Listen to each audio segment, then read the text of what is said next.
Info terbaru di SN News kali ini terkait dengan angin segar bagi sahabat-sahabat honorer yang masuk di non database BKN atau tidak masuk database BKN. Lalu bagaimana informasinya? Berikut untuk ulasan lengkapnya.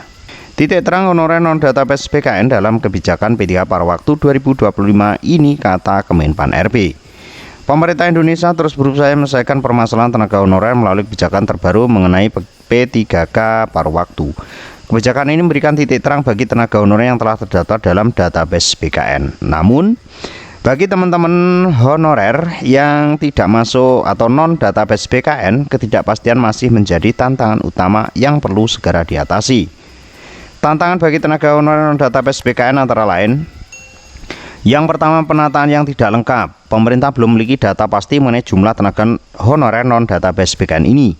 Kurangnya pendataan menyulitkan perumusan kebijakan yang tepat dan inklusif bagi mereka. Yang kedua, risiko kehilangan pekerjaan atau dipecat. Yang selanjutnya, ketidakpastian pasca seleksi.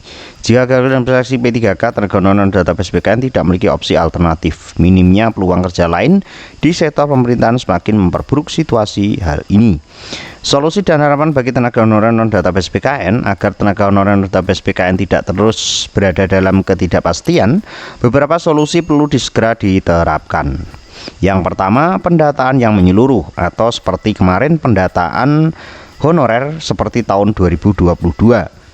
Pemerintah harus segera melakukan pendataan lengkap dan akurat terhadap tenaga honorer non database ini. Selanjutnya, pendataan ini penting agar kebijakan lebih inklusif dan tepat sasaran. Kebijakan yang lebih adil dan berkelanjutan, serta selain itu juga harus berkoordinasi dengan pemerintah pusat dan daerah. Pemerintah daerah diharapkan proaktif menyampaikan usulan agar kebijakan lebih sesuai dengan kondisi real di lapangan. Harapan untuk tahun ini menjadi tahun krusial dalam menentukan masa depan tenaga honorer non database BKN ini. Tanpa langkah konkret, banyak tenaga honorer yang terancam kehilangan pekerjaan dan mengalami penurunan kesejahteraan. Oleh karena itu, pemerintah perlu segera mengambil langkah strategis dan sistematis untuk menangani permasalahan ini. Beberapa langkah yang diharapkan dapat dilakukan meliputi: yang pertama, memastikan tenaga honorer baik dalam database maupun non database mendapatkan kesempatan yang adil, menghindari pemutusan hubungan kerja tanpa solusi yang jelas bagi tenaga honorer non database BKN, menyusun kebijakan jangka panjang yang lebih berorientasi pada kepastian dan kesejahteraan tenaga honorer.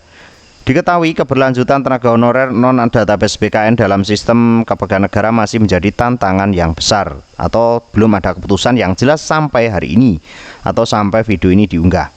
Tanpa kebijakan yang inklusif, kelompok ini akan terus berada dalam ketidakpastian.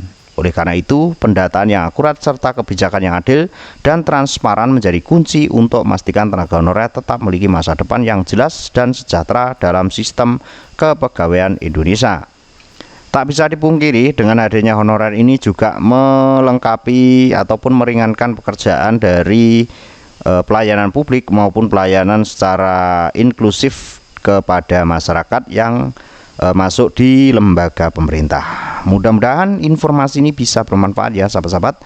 Ini adalah harapan kita semuanya, khususnya untuk teman-teman honorer non database BKN. Pantau informasi terbaru hanya di SN News. See you next video.